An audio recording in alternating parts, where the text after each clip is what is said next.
I have not watched any live action since The Lion King, and here's why. Chapter 1. Once upon a time in 2010, Disney released the beautiful and amazing movie Alice in Wonderland.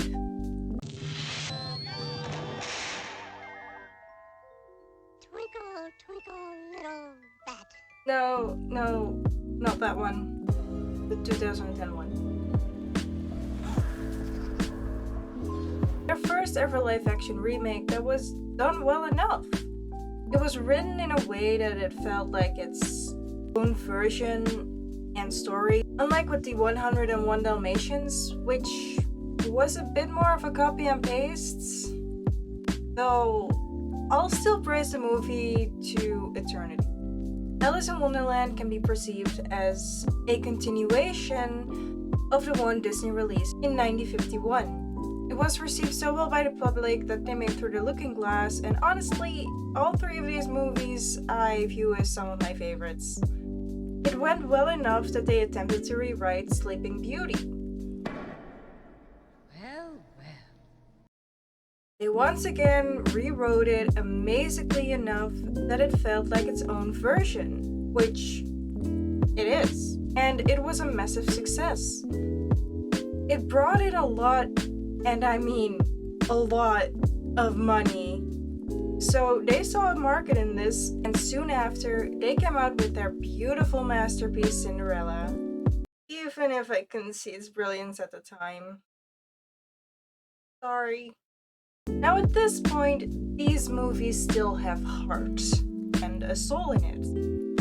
You could feel the love and effort these people put into these stories. And the decor, the costuming, casting, camera work, and everything really. All of these movies still feel like they could stand alone while honoring their original source material. But then Jungle Book happened, and it started crumbling. Disney saw the market and wanted to poop out as many of these movies as they could, which made the beautiful diamond tower they made crumble. After which Beauty and the Beast came out, and that movie felt so soulless and two-dimensional. Side note, I am one of the few people in this world that like Belle's dress. It reminds me of a little yellow golden rose. Then Aladdin released, and though I enjoyed it at the time, it also started crumbling for me.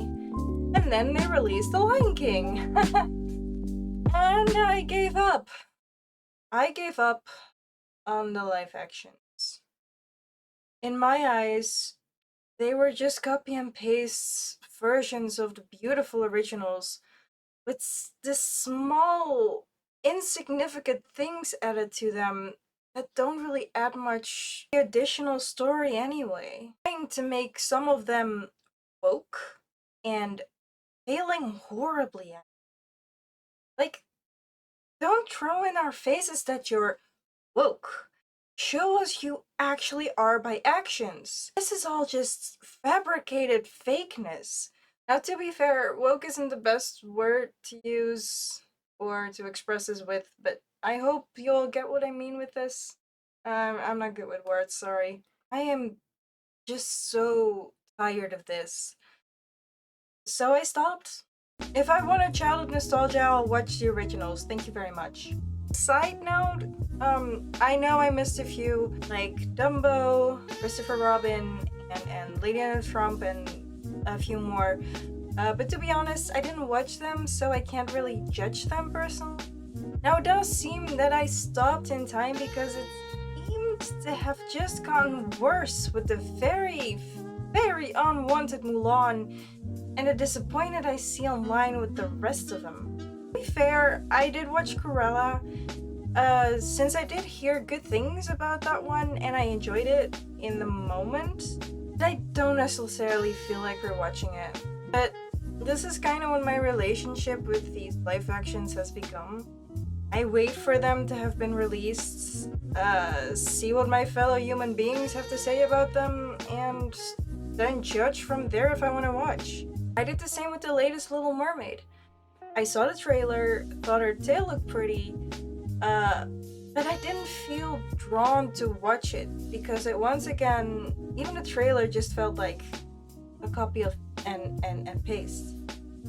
So I watched reviews from people who I actually trust, listened to what people had to say who actually watched the movie, saw that the performance of Ariel was really good. Oh my god. Listen, I forgot her name. I'm so sorry. Ellie Bailey? She is a phenomenal actress. I'm not gonna lie. The clips that I have seen, love her, but I still don't feel drawn to watch it. I did listen to the soundtrack though, and I did get goosebumps on both the English and the Korean. Like, these two girls can sing, so yeah, plus for that. And this brings us to the present. Chapter 2, Venting My Emotions. So, in today's time, and at the time of this recording, it's not news that the Snow White remake exists. I hope by now it's cancelled, but I don't know.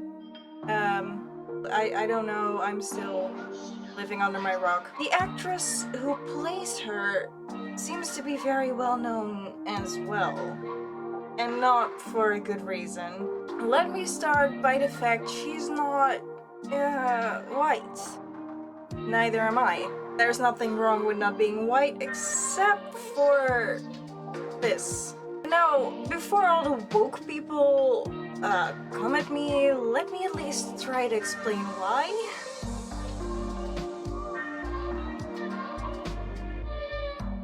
This is a bit of a problem for me since it's not the first time that this has been done. It's really easy to make a story, make whatever changes you like, and still be truthful, or at least respect the original source. I mean, the first time I can think of this happening is when they made Robin Hood, literally making them forest animals instead of humans, and it's fine! Same as they did with Tiana. It was a Brothers Grimm story, so it was most likely German, and there weren't a lot of, well, colored people in Germany at the time that this story was written. So, to them, Tiana is a completely different race. And they placed her in a different country instead of where the original source is from, because it's not necessarily potent, important or a key point to the story, or the original source, as long as she has to kiss a frog. Same with Ariel. It isn't, I don't know the word actually, potent?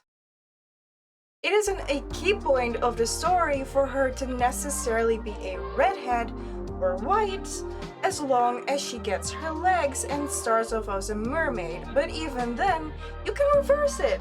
What if it's a human who wants to become a little mermaid?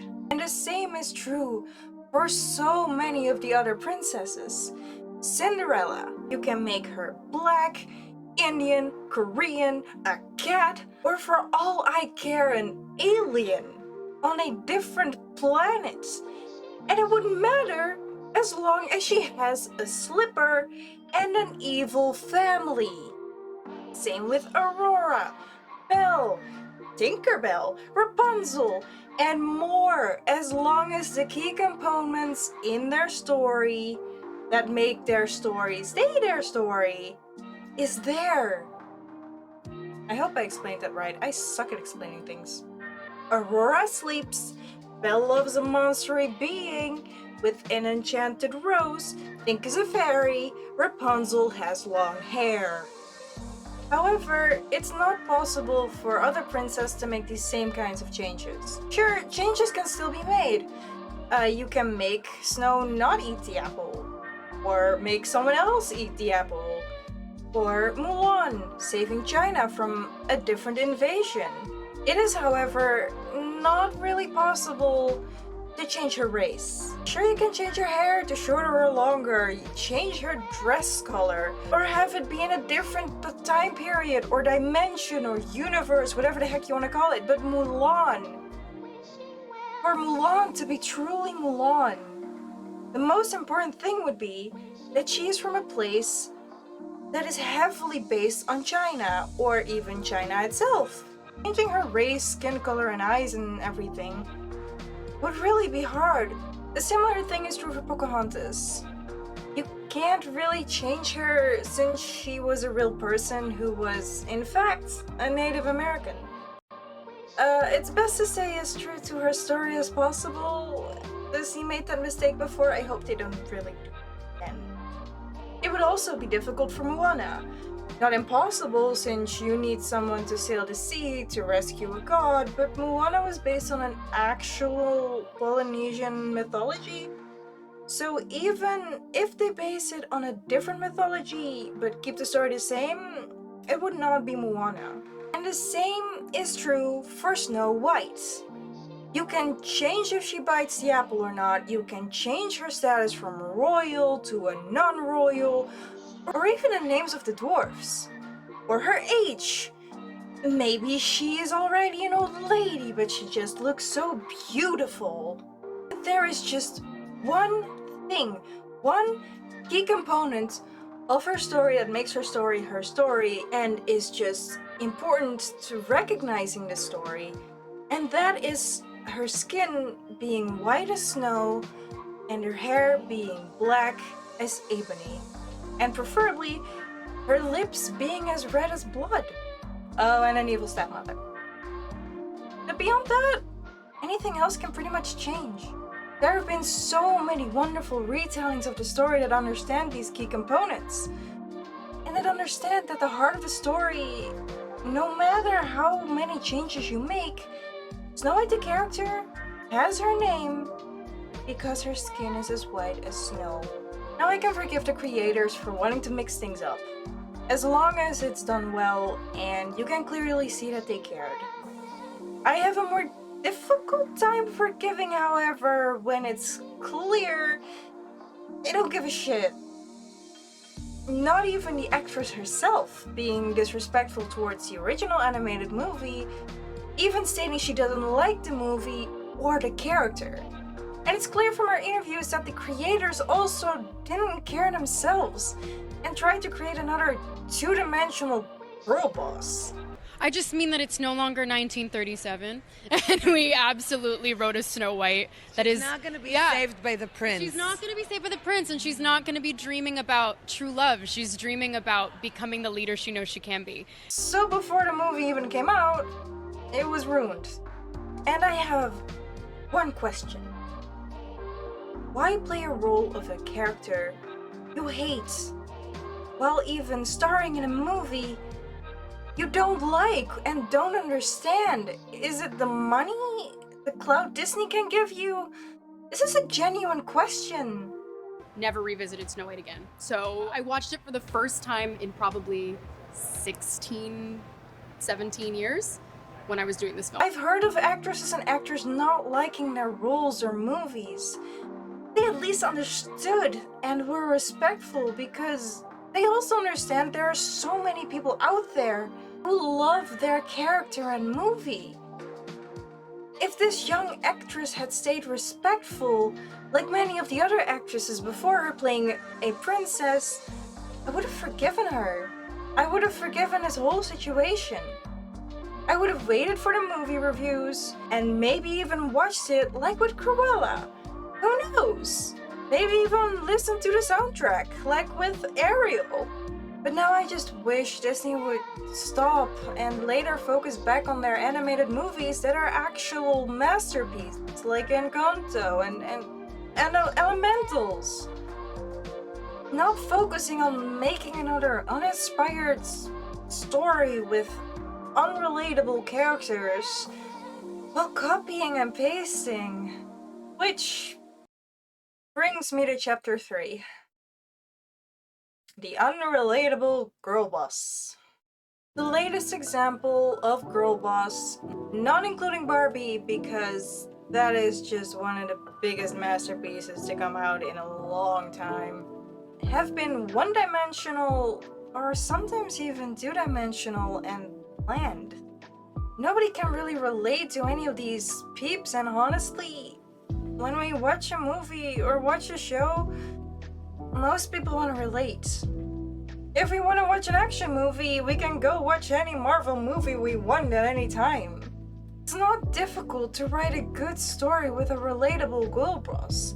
Sure, there are gonna be some rotten apples, but that happens. It's a process. But for example, our queen, Kim Possible.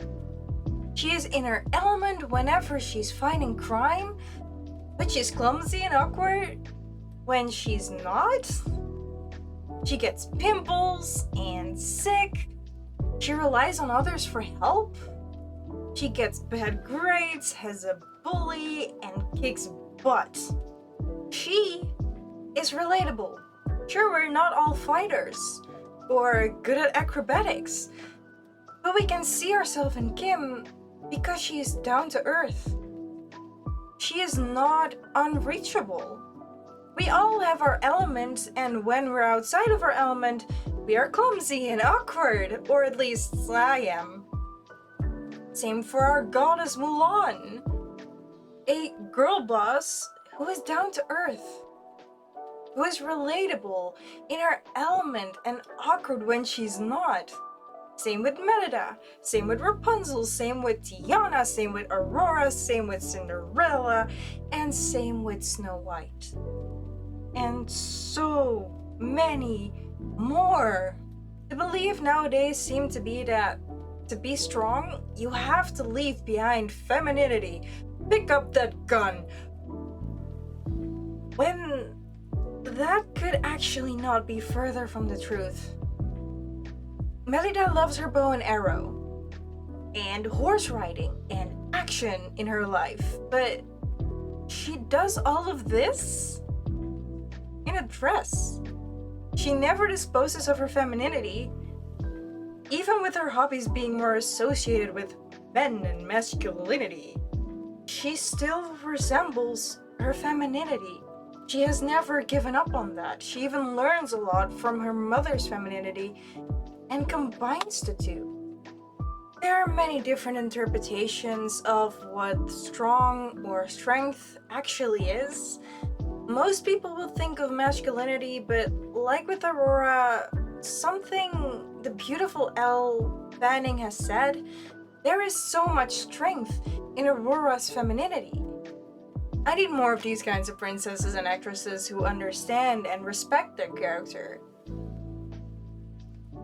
If you made it to this point, thank you.